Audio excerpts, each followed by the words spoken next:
اور آقا علیہ السلام نے ایک اور بڑی پیاری بات ارشاد فرمائی، فرمایا کہ تمہیں اپنی اولاد کی جب تربیت کرنی ہو تو اولاد کو برابر رکھنا چاہیے، اولاد کے اندر عدل کے ساتھ انسان کو جو ہے وہ معاملہ کرنا چاہیے، تربیت ان کی برابر کرنی چاہیے۔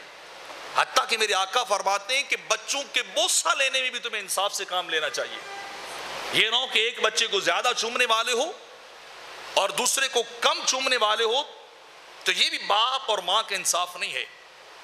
باپ اور ماں کا انصاف یہ ہے کہ وہ بیٹا ہو یا بیٹی ہو ان کو برابر رکھے۔ میرے آقا علیہ السلام فرماتے ہیں اولاد میں عدل کیا کرو، اولاد میں برابری کو رواج دو۔ اگر میں کسی کو ترجیح دیتا تو میں بیٹوں پہ بیٹی کو ضرور ترجیح دیتا، میں بیٹوں پہ بیٹیوں کو مقدم رکھتا، لیکن میں نے پھر بھی انصاف اور عدل کو رواج دیا ہے۔ جتنے حقوق بیٹے کو دیے ہیں اتنے بیٹی کو دیے، جتنے میں نے بیٹی کو دیے ہیں اتنے حقوق بیٹے کو دیے، ان کے درمیان تمہیں ناانصافی کو فروغ نہیں دینا چاہیے۔ ایک صحابی سرکار کی بارگاہ میں آئے اور آ کے کہنے لگے حضور آپ گواہ ہو جائیے، میں نے اپنے فلاں بیٹے کو ایک بڑا قیمتی اونٹ دے دیا ہے۔ تو آقا علیہ السلام نے پوچھا یہ بتاؤ کیا سارے بیٹوں کو دیا ہے؟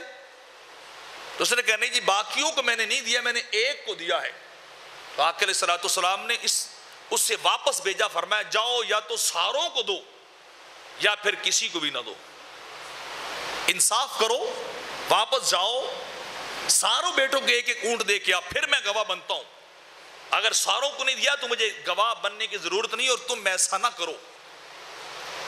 بعض اوقات ہماری سوسائٹی کے اندر بھی یہ بہت بڑی بیماری پائی جاتی کہ بیٹے ہوتے کچھ زیادہ اوبیڈینٹلی ہوتا ہے، زیادہ فرما بردار ہوتا ہے، کچھ کم خدمت کرنے والا ہوتا ہے، تو باپ ہونے کی حیثیت سے، ماں ہونے کی حیثیت سے کسی باپ اور ماں کو حق نہیں پہنچتا کہ اپنی زندگی میں وہ ایک بیٹے کو دوسرے پہ ترجیح دیتے اسے زیادہ مالدار کر دے، اسے زیادہ کچھ دے دے اور باقیوں کا حق مار لیں۔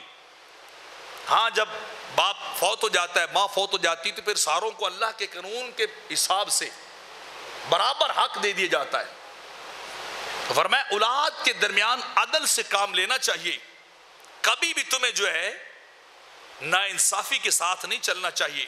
نعمان ابن بشیر روایت کرتے ہیں، بڑی پیاری حدیث پاک ہے، سننے والی میرے آقا علیہ السلام فرماتے ہیں تحفے دینے میں اپنی اولاد کے اندر برابری سے کام لو، انصاف سے کام لو، جس طرح تم خود یہ چاہتی ہو کہ وہ سارے ہمارے ساتھ اس نے سلوک کرنے والے ہوں۔